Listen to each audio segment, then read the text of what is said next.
So.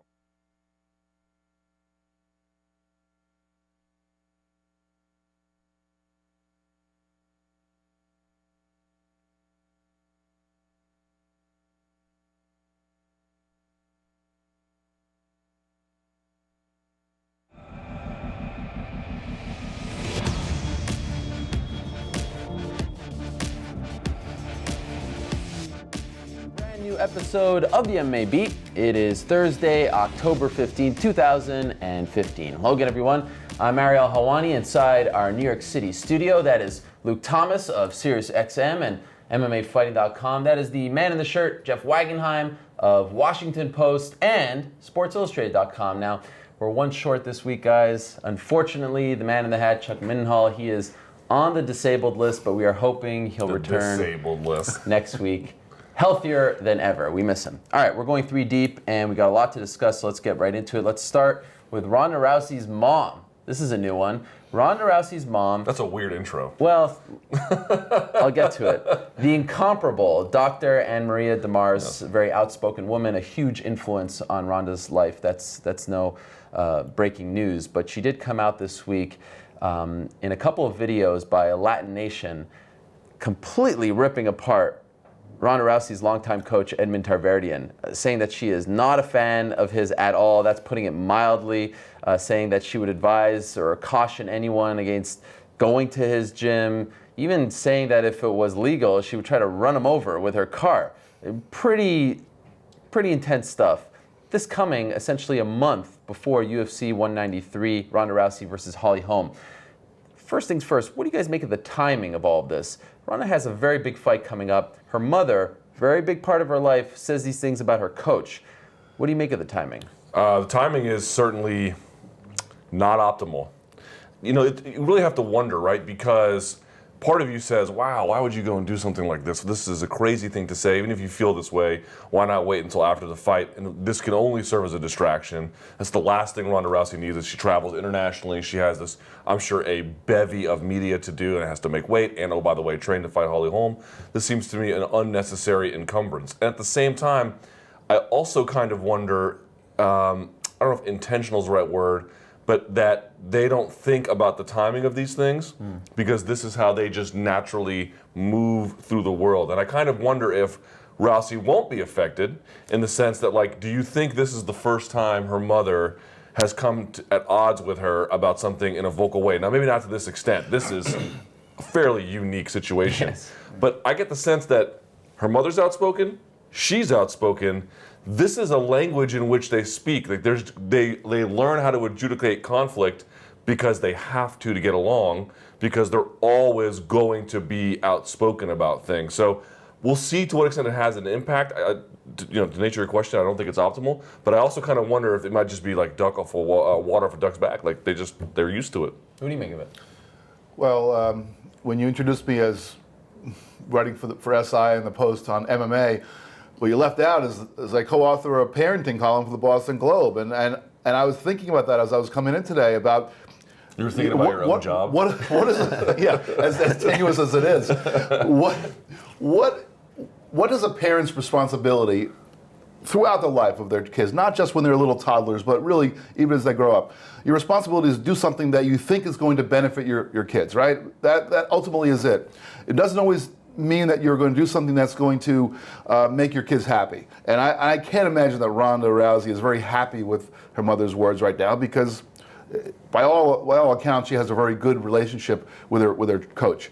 But so I guess I have to jump into one of two conclusions. Either her mom is not exhibiting a good parenting right now by doing something that is going to, as you said, cause a distraction, or she has a different end game in mind. There's something else that's going on underneath the surface that we're just not privy to. Because, look, I mean, she said something like, and it was a good line. She said that Edmund, got a winning lottery ticket when Ronda walked in the door. Well, of course he did. I mean, he just got this Olympic medal-winning athlete who walked in the door and is training with him. But the same could be said for a lot of coaches out there. You think that Faraz Sahabi doesn't get down on his knees and thank the MMA gods every night for the day when George St-Pierre walked in his door? I mean, if you get an elite, great athlete in your gym, it's a great thing. But But beyond that, this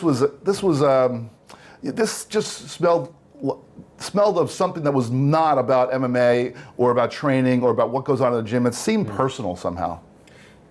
Do you guys feel, I mean, this is not the first time that someone has criticized Edmund or questioned his credentials in the MMA world. Do you feel like it's time that, people take a deeper look into whether or not he really is a great coach? Or, as Ronda's mom put it, winning a lottery ticket, yes, she was an incredible athlete before she ever walked into that gym, Olympic bronze medalist. She'd won multiple awards and medals in the judo world. But do you feel like there's with her mother saying this now, do you think that there's any truth to that? Like, do you feel like it's time that people start thinking, like, is it more that Ronda made Edmund as opposed to, not so much Edmund making Ronda, but Edmund refining Ronda into the MMA fighter that she is today? She hasn't regressed. Yeah. Right? She hasn't stumbled even a bit. And again, it's hard to attribute the causation there. Obviously, a ton of it is Rousey doing her own work. I mean, if you're going to give Dillashaw credit for becoming champion, you have to also give Rousey a lot of credit. But Dillashaw also benefited from Team Alpha Male and Ludwig and everything else like that. So, look, her striking's gotten better. There's no doubt about it. Her adaptation of judo without the gi for MMA, it's gotten pretty good. There's no real indictment on that, but when you look at the larger resume of Edmund, it's not clear what the success rate is. That being said, it's not clear to how much he's hands-on with those other guys like he is with Rousey. It's not clear to what extent that they're as receptive to him as they are with Rousey. I mean, we always talk about, what's the larger body of work? Look, some guys are like Greg Jackson, who have this ability to connect with the Joneses as well as the Frank Mirs to an extent, and the Arlovskis. Like, Arlovsky and Jackson have a true bond. But some guys aren't. Some guys can pick just a couple of people out here and there, and then that's the only ones they're really going to be very good with. There's Gio Gonzalez with the Nats.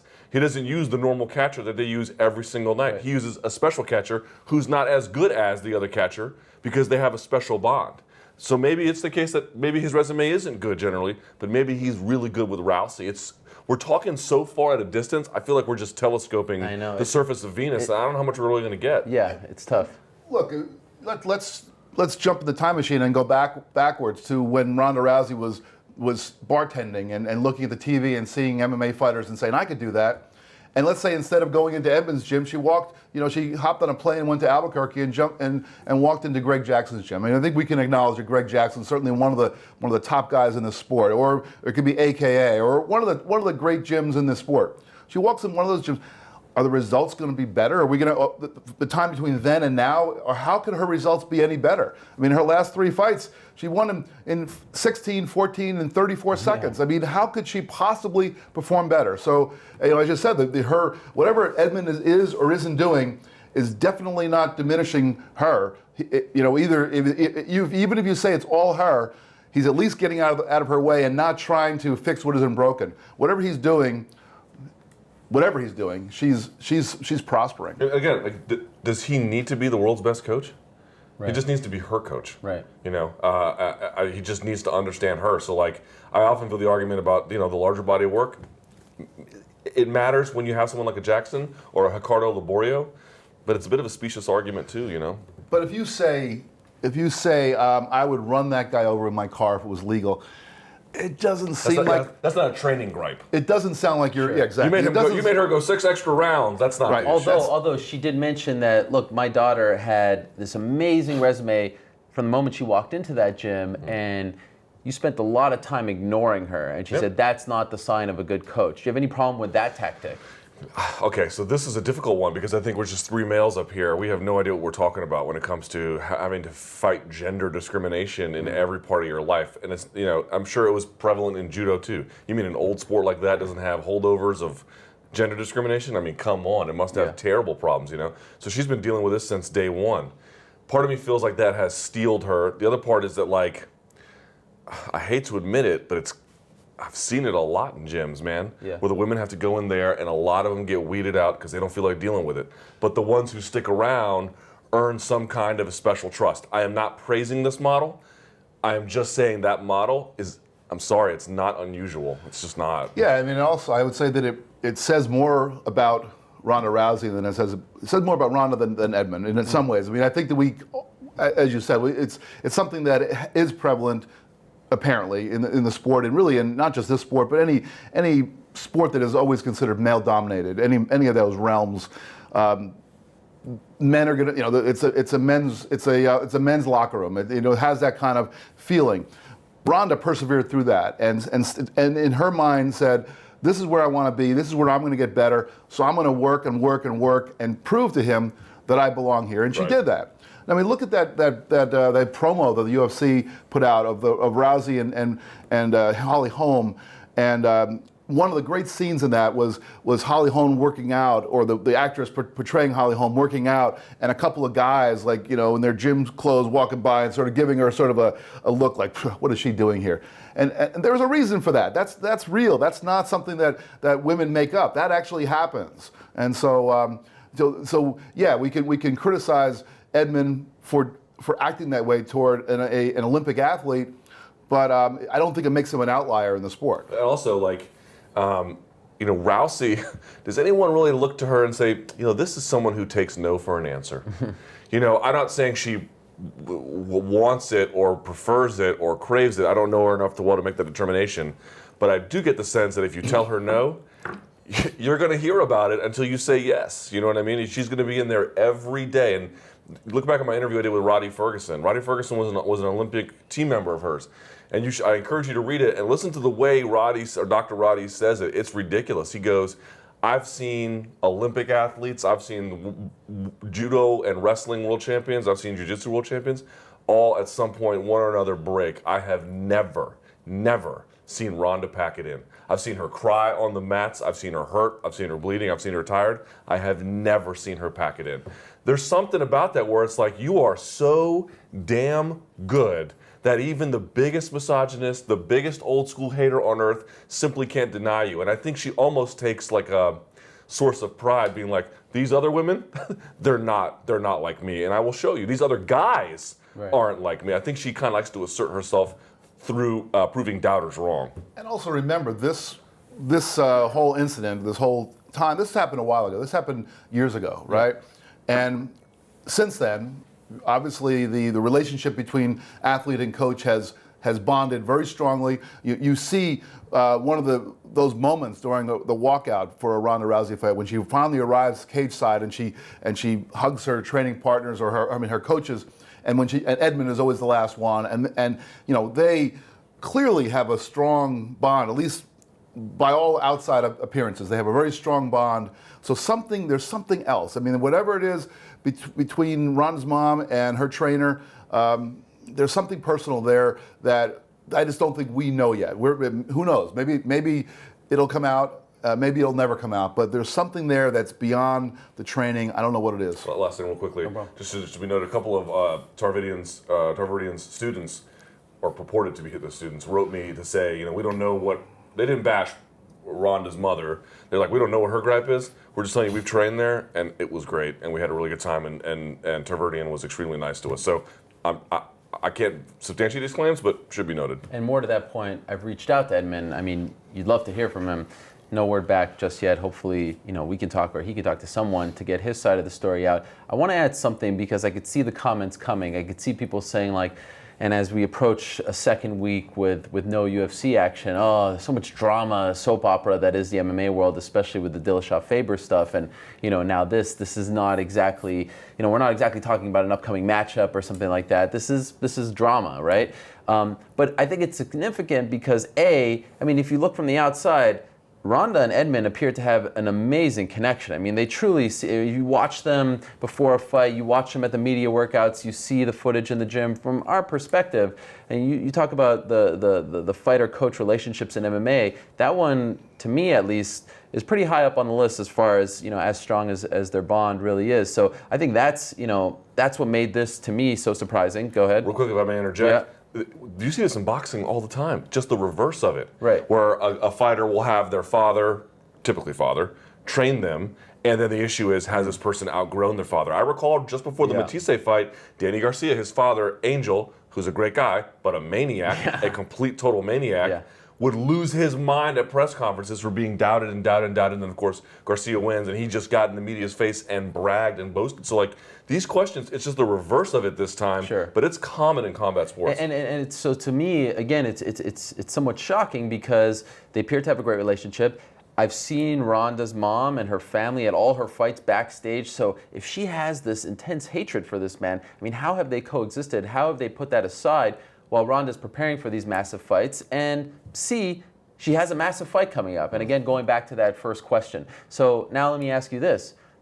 A month before UFC 193, Ronda was a big favorite. We all thought that going into the home fight. Does this make you think differently about that fight at all? Are you now thinking there's distractions, there's problems, there's dissension within the ranks, anything like that? No chance. Nothing. No chance. Okay. She's got that Conor McGregor mind. It's a bulletproof, bro.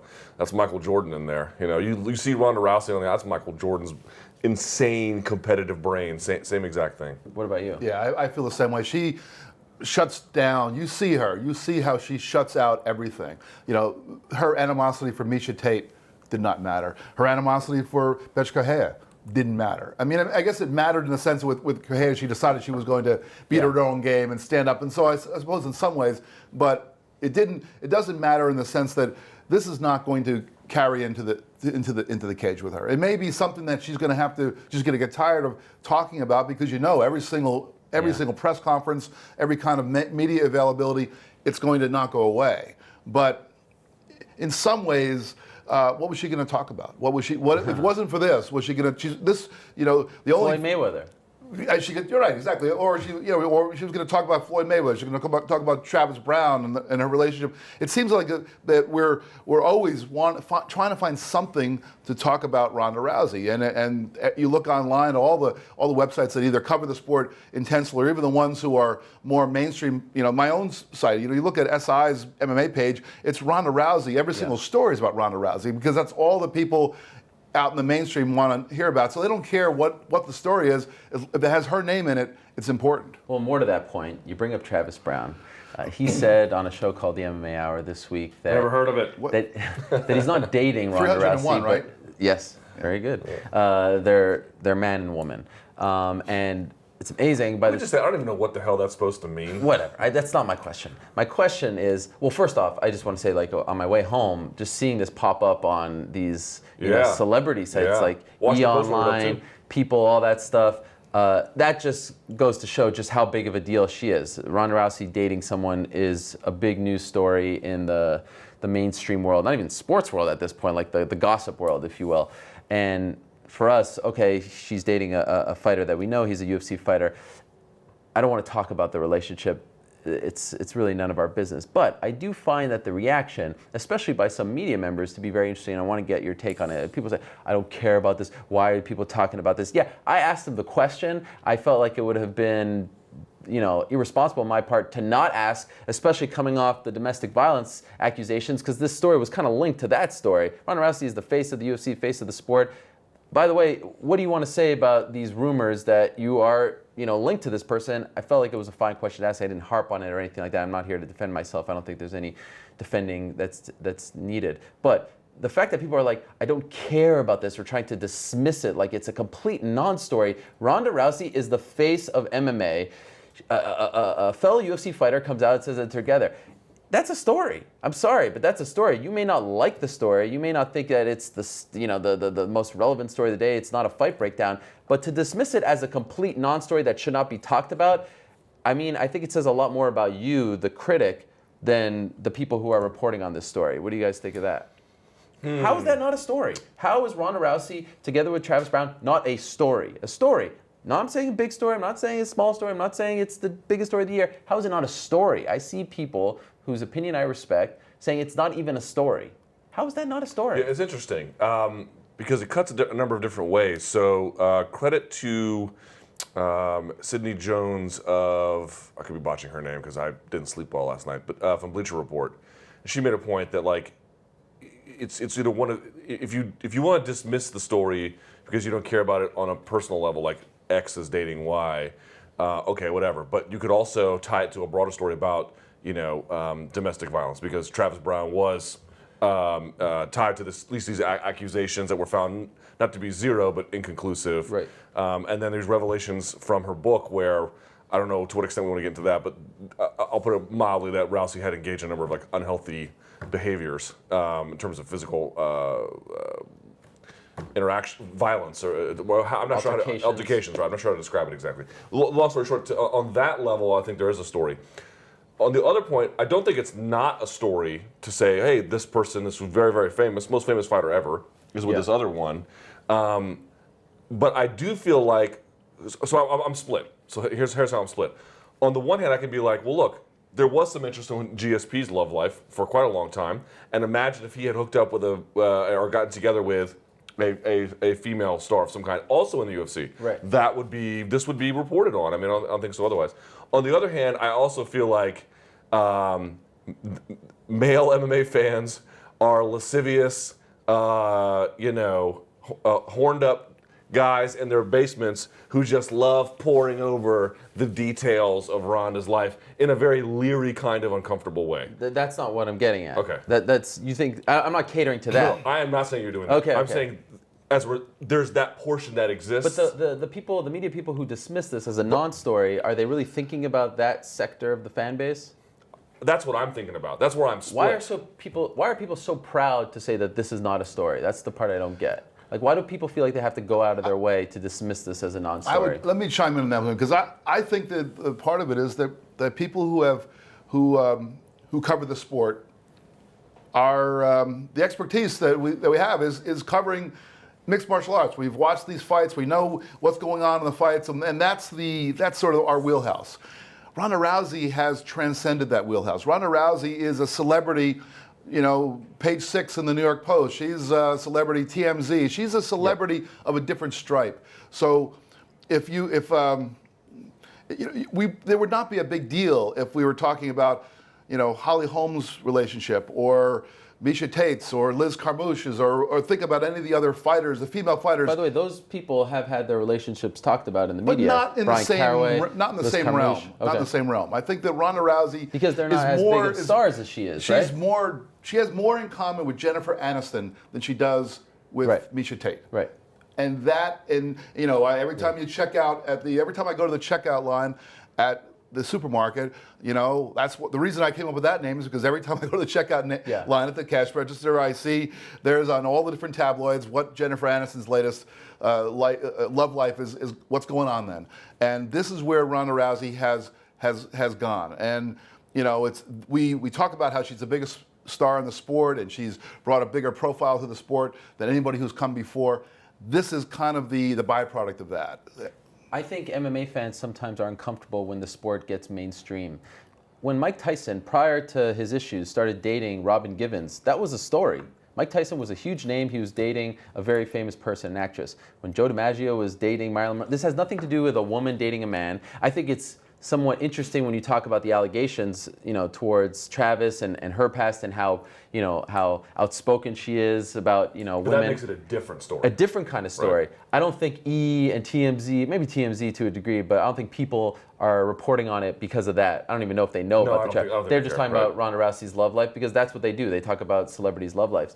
But to just dismiss it as a complete non-story, like this thing should not even exist in the in the news cycle, is head scratching to me at best. I mean, I don't understand. I mean, it happens in every other sport when a famous person is dating someone else, not equally famous, but in their celebrity bubble, if you will, public person bubble. That's a story. Yeah. We're not saying it's the big story of the year. We're not going to recap it at the end of the year when we do this show. But I don't understand why people feel the need to completely dismiss it, and nothing to do with the fact that it happened on my show. I mean, honestly, I was surprised at how big of a story, but it reminded me just how big of a person she is in this sports world and celebrity world. I'm baffled by it. I'm baffled by why people are so proud to just shrug this off like it's nothing and almost criticize the media that does cover it in MMA.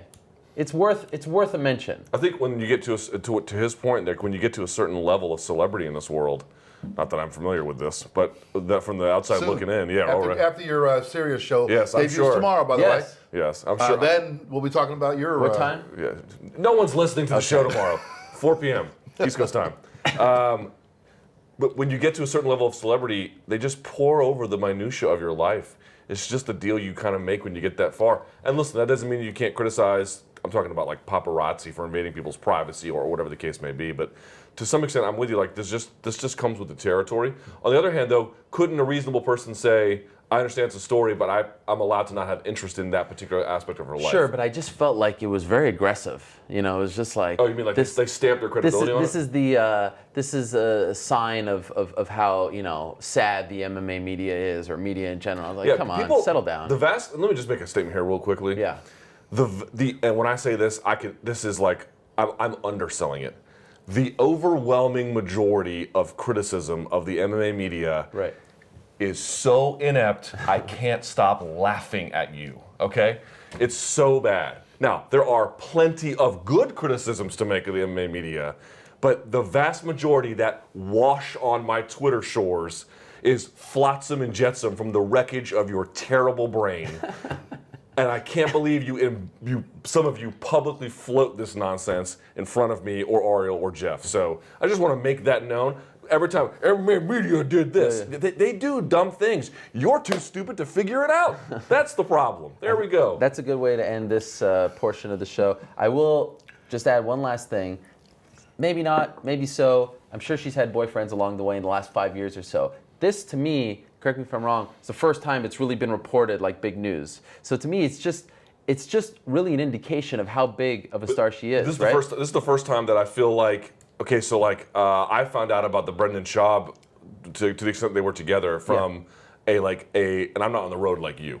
So from my vantage point, like it came when the New Yorker article had like slipped it in as a detail. Right. That's how I found out. This time, like I don't think the media got in front of it, but like there was much more. I'm not sure how to explain this exactly. It didn't just happen by accident. Like there was curiosity and inquisition and of course I do think it's still somewhat tied to that other domestic violence issue. I mean, he came out, it was more of a proclamation of Brendan. I'm just saying, I think she's a much bigger star today than she was whenever she was with Brendan, I think like a year or two ago. So to me, it's just more like, wow, look at Ronda Rousey. That's the thing that is interesting to me. Ronda Rousey's love life is now of interest to these, major outlets. That to me is well, at last is your point. I had a reporter for a NBC News affiliate in the Midwest, in a big city, reach out to me about it. Like, is this true? Yeah. Like, just out of the blue. You know what I mean? So, like, to me, it's like people care. Yeah. They care. Okay, let's move along. Want to quickly talk about GSP. He said to RDS in Quebec that he's getting that itch. And, I feel like this is a game that we're going to play for a long time.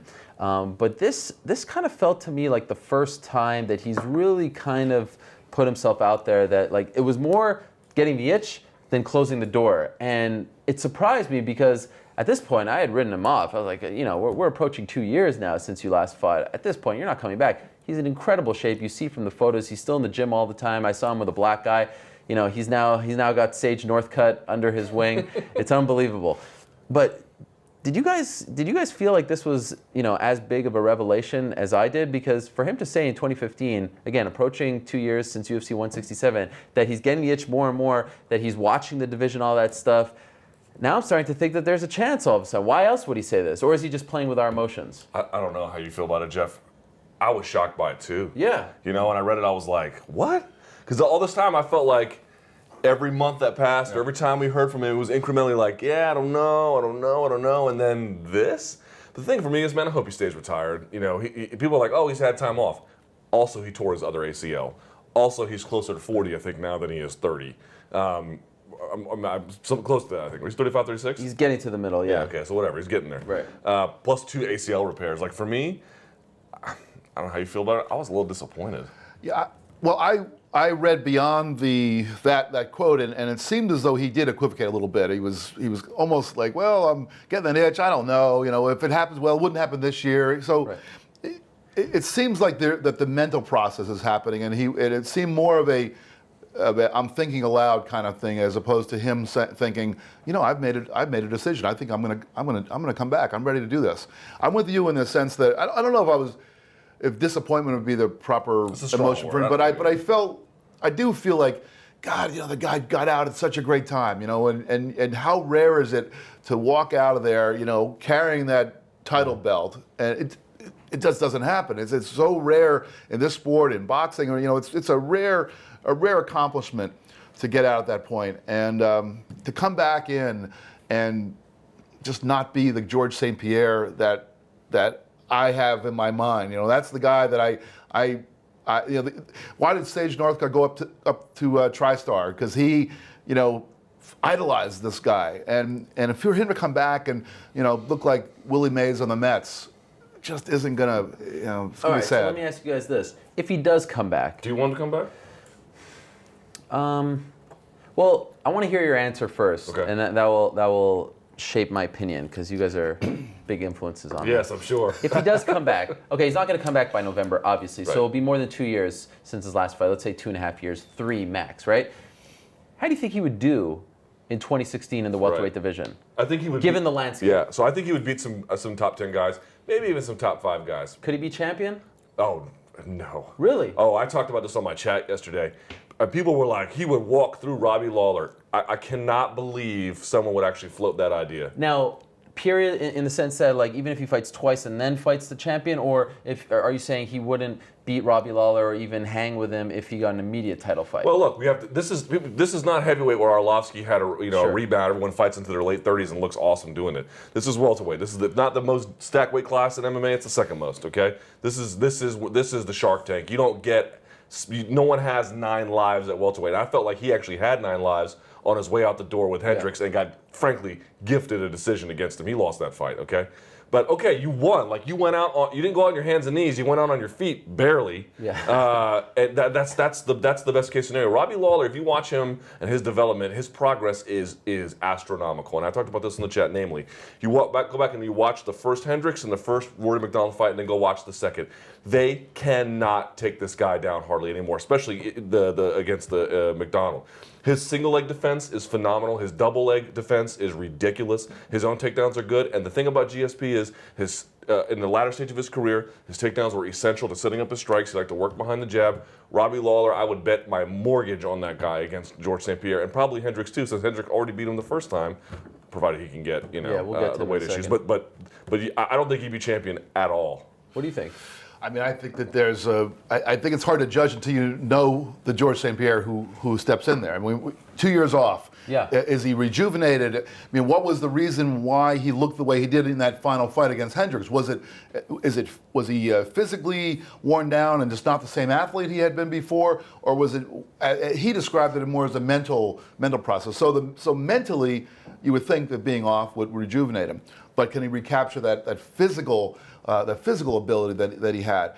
If we discount the Hendricks fight, which I know is a big leap, and think of that George St-Pierre of that era, and something approximating that steps in against Lawler, I give him a good shot, but I think that's taking a huge leap. I mean, a guy doesn't step away for 2 years, and also come off a fight where he wasn't quite, he just didn't really quite have it together. And suddenly come out and be gangbusters. But I mean, I don't think there's somebody. I guess I have a lesser. I still think Lawler's fantastic. I have a lesser opinion of him than you do. I would be as enthusiastic as you were if I were talking about, say, the GSP during his prime, completely ruling that division. Yes. I don't think Lawler is at a level where. I think any one of those guys could come up and beat him. I think What? I think it's possible. You get another shot with McDonald. You get another shot. I mean, He beat McDonald twice. I know, but you think that second fight he was losing until the last round. Okay, Good point. you stopped him with strikes though. Like I know, but I don't. You can't say he wasn't taking the guy apart. I mean, he was. He won a split decision, Right. and then he Hendricks came fight was back in close. the 5th round and Hendricks, and, I mean, he's and not won a fight blowing against- people out. No, he is not. Okay. But he is earning these victories. Right. He deserves to win. And if you watch those 2 fights, the Hendricks and the McDonald fights, he's a different guy after both of those fights. Like 100%. he's getting way better. Yeah. And the other part is, I agree with you to an extent, which is to say, Condit versus Lawler is kind of interesting because if Lawler doesn't decide to wrestle him, that's a tough fight for him. Condit's takedown defense is not great, but on the striking, that could be interesting. Where I don't think GSP would still, even today, I would bet GSP to beat Condit. So on that level, I agree. But the best GSP we ever saw was the one who fought Thiago Alves at UFC 100. I mean, you go back and watch. I wrote a post about all the takedowns he had, the different ways he would chain them all together, going from doubles and then using guys as defense against them when they rip the hands off to then switch to a knee tap and get it all. Like, he was brilliant. His feet moving the whole time. He's had both knees repaired since then. Yeah. And I don't think he ever recovered from the first ACL tear. He was not as explosive and as good after the first ACL tear. Now he's got 2 of them in both knees. It's just not the same guy. When your game is at obviously an extraordinary level of technique, backed by an extraordinary level of athleticism, when one starts to give, the other just doesn't become as potent. And I have a hard time believing 2 years not competing plus a major reconstruction of an essential component necessary to make your fighting style happen. That does not tell me a lot of confident things. It is important to note that he hasn't been sitting on the couch. I mean, in of good course, shape, yes. of course, he's not training for a fight, but it appears like he's in really good shape. I'll put my fanboy hat, or I guess my nationalistic hat on for a second.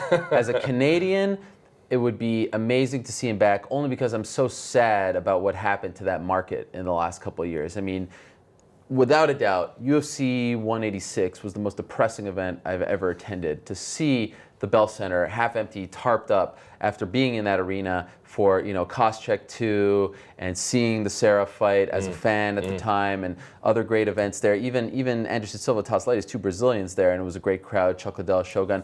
To see what happened to that market and them completely ignoring for some reason Toronto after some good shows there as well. BC has been very quiet. I mean, the last show didn't do great. Calgary. Poor Calgary, yeah. I feel bad ever mentioning Calgary because I feel like they get their hopes up there. But so, as a Canadian, it would be awesome because he could fill up the Rogers Center again. A return GSP fight. I will say this: if he comes back, big it's business. huge. Yeah, huge business. Can you imagine him at UFC 200 coupled with like a Jones DC or God. Cyborg Ronda? Could that do 2 million buys? Whew. I mean, yes. Those 3 fights. Yes, the return of GSP. Yeah, yes, it could. Cyborg Ronda, DC Jones. Yes. You got the 2 biggest fights in the you UFC imagine? plus Gosh. GSP. Yes, I think At that, the new that arena? and you would galvanize huge swaths of North America. Yeah. You know what I mean? Yeah. What do you guys make of Sage Northcutt's decision to go to TriStar in particular? Captain Positivity. God. Never seen a guy so nice in my Who does he life. remind me of? I don't know who he reminds me. He reminds me of someone, but he is truly a He's unique like person. Captain Planet, except he's not interested in recycling necessarily. Okay, let's be honest. TriStar has been criticized in the past for turning maybe more aggressive fighters into, jabbers and not going for the kill all the time. Yes, even better fighters. Well, Kenny Florian was criticized. Miguel Torres was criticized. Roy McDonald, to a degree, was criticized, although I don't think it's fair to say that after his last couple fights. Exactly. So I've seen some people say, more fans being like, why TriStar? Why didn't he go to another gym? Did you guys react this way, No. given how aggressive he is and how exciting he is and how impressionable he is at his age? GSP is his hero. I mean, Yeah. if you get a What a chance great to go and join the gym where that guy is, now he is only testing it out, right? Yeah, He hasn't but I got to say, a Texas boy is going to be in for a shock when it comes to be like February in Montreal, if that comes to pass. But I mean, he's imagine all his skills and having that gym around him, having George St-Pierre training with you and McDonald as well. That's a damn good thing. I have nothing to complain about that. That's funny that you mentioned that criticism. That didn't even occur to me. You'd look at a guy like Sage Northcutt. You can look at his non-UFC work. I mean, his UFC work there's not a whole lot of it, right? So, but there's a consistent thread here, which is that this is a kid of seemingly unparalleled athleticism, right? Profound work ethic. Genetic gifts from everything you can imagine, but there is an untamed ferocity to it all. Not that he is biting down the mouthpiece and just going nuts, but that he doesn't know how to strategically channel all the gifts that he has. Someone like Faraz Zahabi could do that very well, I feel like, very well. Not to say there's other guys who couldn't do it, right? But also, I feel like they can protect his development. I'd be a little bit cautious about it. I mean, look, I think American Top Team is phenomenal. They produce so many good guys. And it might be better for a guy who's 25, 26 to go there, but at 19, he needs to be treated very delicately. And I feel like Faraz has that kind of overseer, protector role of some of the more special guys that come through his door that would enable him to not get too much punishment, that would give him the right kind of channeling of his gifts. So for me, 2 thumbs up. I'm happy that he's not staying home. I mean, his head coach was essentially his dad, in his corner and everything. Oh, gee shucks, Mr. Helwani. He is something else. I enjoy his presence so much. Also, I can just think of all the MMA managers out there just licking their lip, or probably even past that point at this point, just trying to sign this guy. Given his look and his demeanor, now teaming up with TriStar, at least for now. It's an interesting story to follow. I'm very curious to see who they match him up against next. Speaking of the welterweight division, let's talk about Nick Diaz, our buddy that we like to talk about every week on this show and other shows. So he reaches 100,000 signatures. Big thanks to Sean McCorkle, who made a late push there via his Twitter feed. And now we'll see if the White House even responds to something like this. I mean, I don't even know what they could say or how they're going to deal with it. I thought they made some kind of commitment to to respond to petitions that reached a certain threshold. That's but in their response, I think is certainly not going to be. The state has a right to govern its blah blah blah. I'm sure there'll be something like that. I'm kind of half expecting similar response to the one I got from the governor of Nevada. That being said, I saw some of the things that you were like, this is important, but it's not the big deal that people are making it out to be. It's a different kind of big deal. Okay. Like Obama today, for example. The fact that Obama and Nick Diaz are... I know, isn't it wild? Isn't that wild? It would be amazing if Obama today talked about the lack of troop withdrawals in Afghanistan. That's what he talked about today. The idea that this would be like anything substantively that the White House would address was a pipe dream. And people tried to change the tune. Be like, no, we knew that was never going to happen. No, you didn't. You openly talked about the fact that it was important to get a White House response. I saw you do it, okay? But it's okay. That's fine. The objective changed. I'm cool with that. The value isn't so much in getting a reaction. The value is that every day you heard this drumbeat on Twitter, on social media, and interviews with various fighters and other people.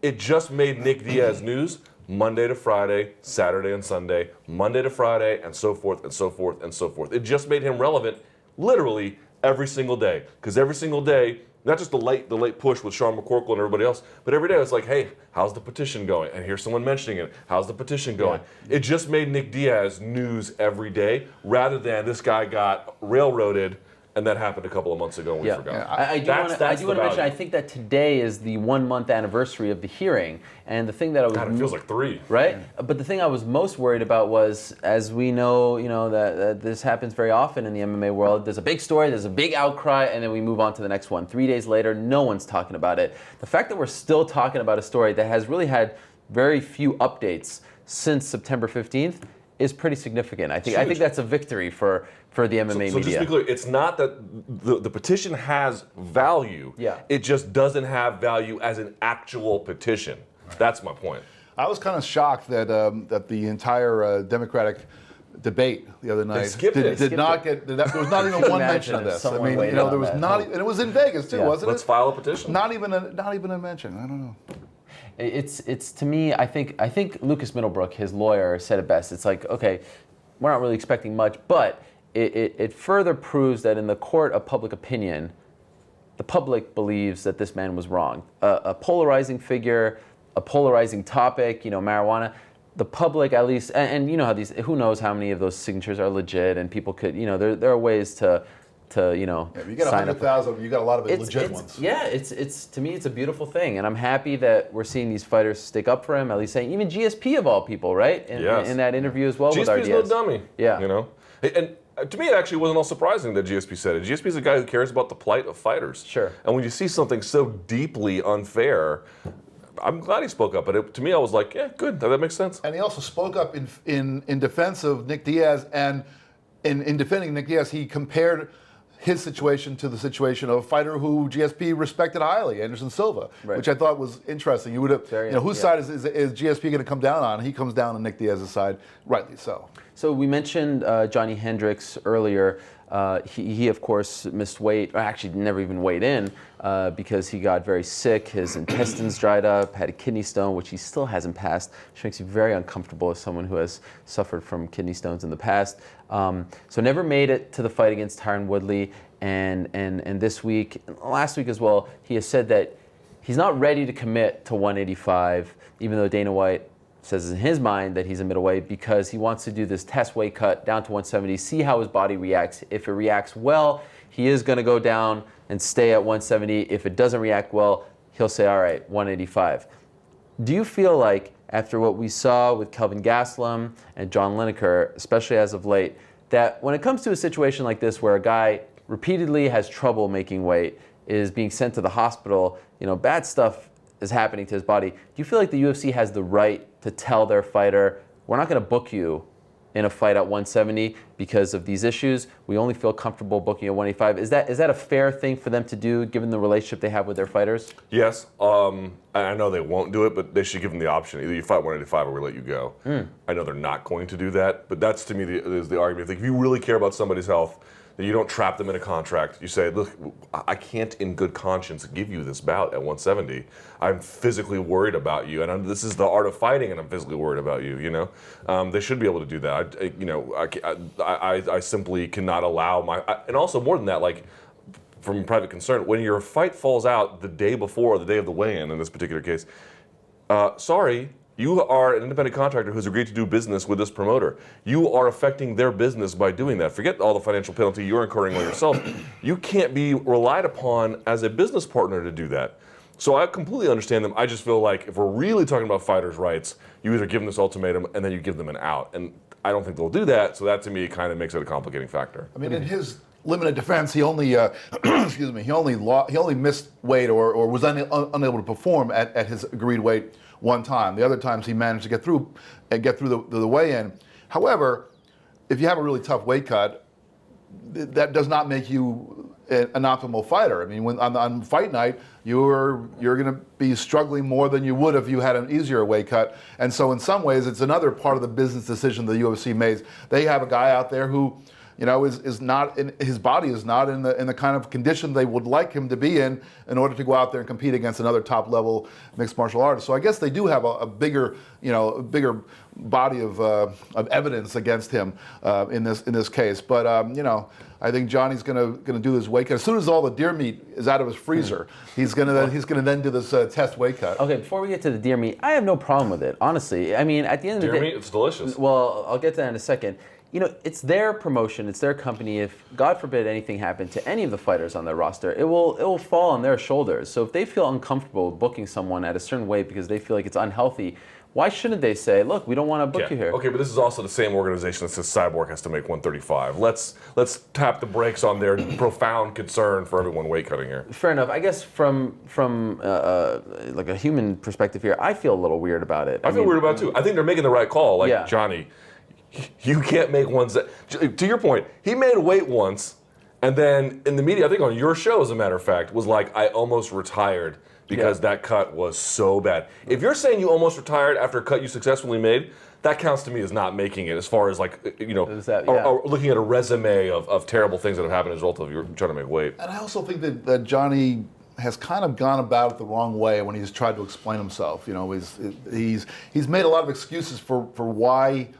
For why he was unable to make weight. He also said, well, all these people who are criticizing me, well, all you do is you miss watching one fight, big deal. I miss a paycheck. Well, you know what? When I write a story, I just finished writing a magazine story, and it was a pain to do this thing. I'm not used to writing these big 3,000-word stories like this, and I got through it. It kind of sucked. I finally turned it in. You know what would have happened if I didn't turn it in? I wouldn't have gotten paid. Right. So at the end of the game, you gotta turn in your work. And for an MMA fighter, turning in your work means stepping on the scale at the right weight. And if you don't, why should you be paid? Also, just to be noted, silver lining, and I'm using that very loosely, but here comes Oklahoma State Johnny.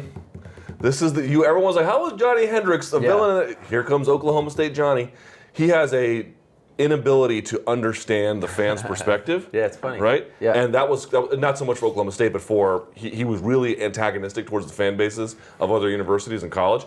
And you're kind of seeing some remnants of that. It's really interesting that now it's beginning to pop up. First time I saw it was when he said that he didn't want people touching his belt. Yeah. Remember that? Because he earned it. Yeah. I was like, wow. I mean, you don't hear a lot of people say that. And I was actually talking to him. I mean, that was a major portion of our pre-fight interview on the Thursday before, like 24 hours before, actually less than 24 hours before he had to pull out. I couldn't really understand because I never really watched college wrestling back then. I don't really watch it now, to be honest.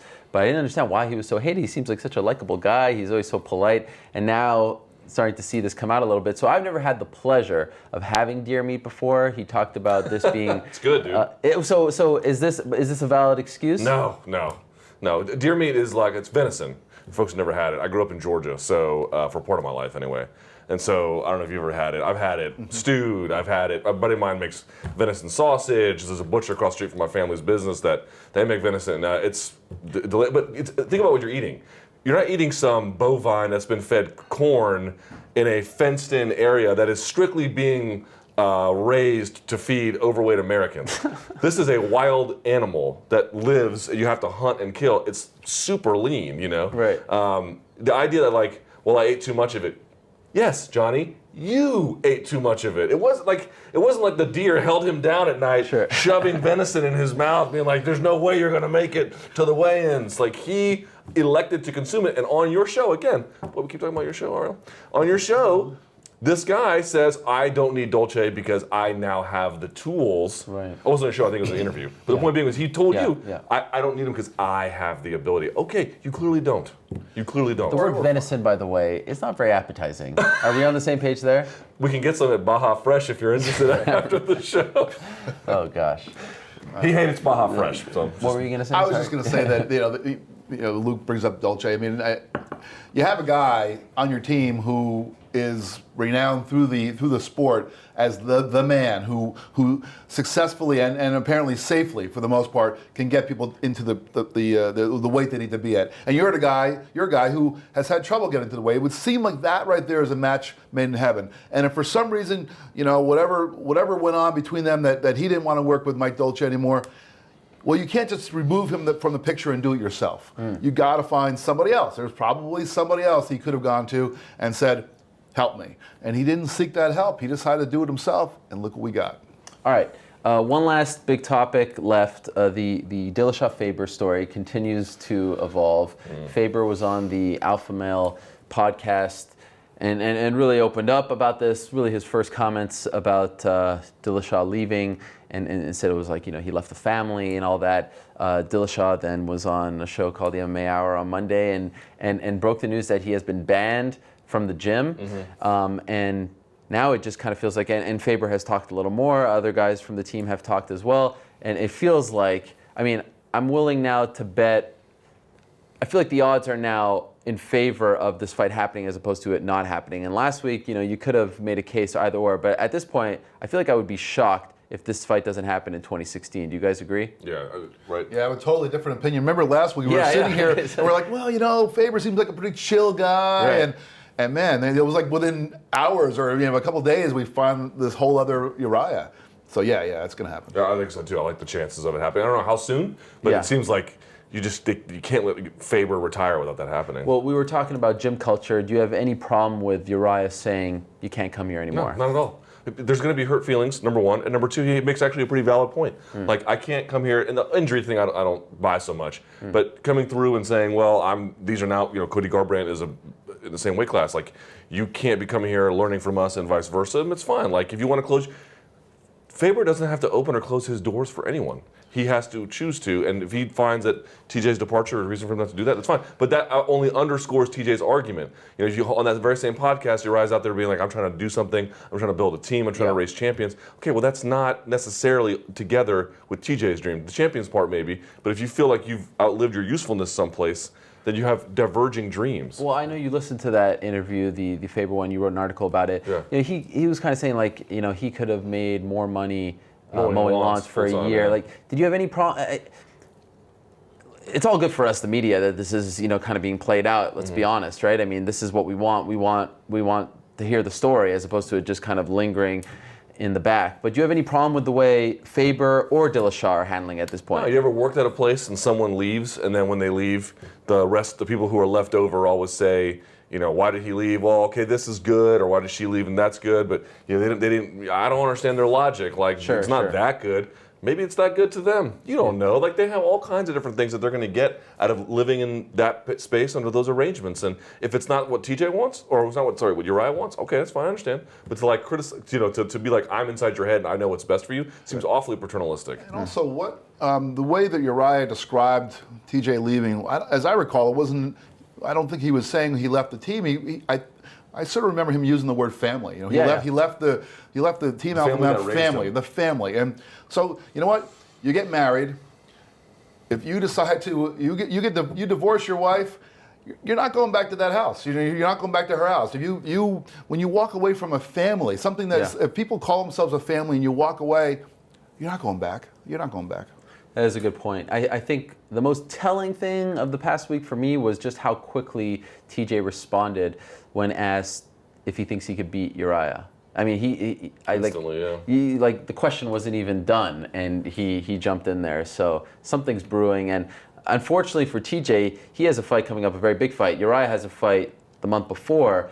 TJ's is going to get a lot more attention because it's the main event, FS1, that football weekend. He's going to be asked about this every single time. He said that he's going to tell people he's not talking about it, but it's going to be awfully hard to talk to TJ Dillashaw. Also, this is a much bigger distraction. We were talking about, is this Ronda Rousey story with her mom a distraction? This is a huge distraction, way bigger distraction. First of all, Ronda is a humongous favorite in her fight. And this is also something that has to do with, her mom talking, and she's known her mom for all her life, and his mom has always talked.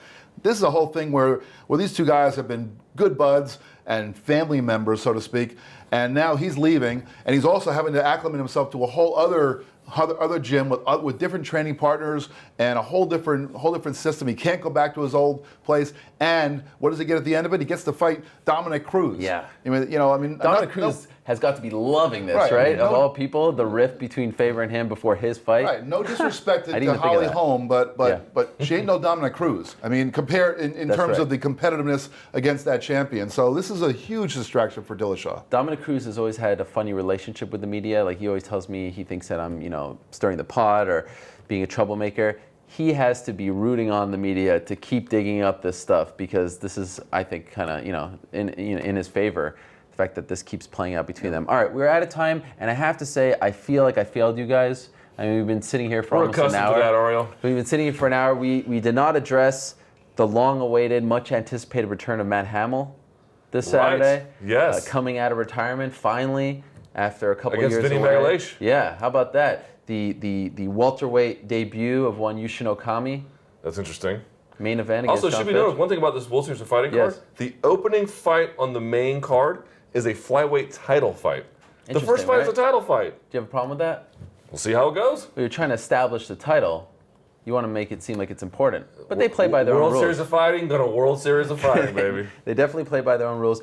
Nick Newell also on that card. So that's the big event this weekend, right? There's nothing else going on as far as the major promotions are concerned. Yeah, I think that's Bellator is back the following week, and of course the big Dublin show. Just baseball. Just baseball. How about them Blue Jays? Joey Bats, man. I noticed you brought up the Nationals. You gonna bring up the Nationals? Oh, God. They fired Matt Williams, thank God. Yeah.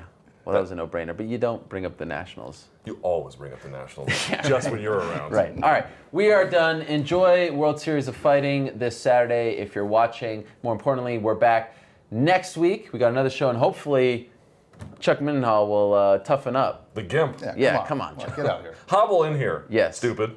We expect better out of you, although it was a lot of fun going 3 deep today on this show. That is Luke. Check out his Sirius debut, not debut, but the debut of the show tomorrow. Yeah, 4 p.m. 4 p.m. on Sirius XM. That is Jeff. I am Ariel. Thank you so much for watching. We'll see you next week.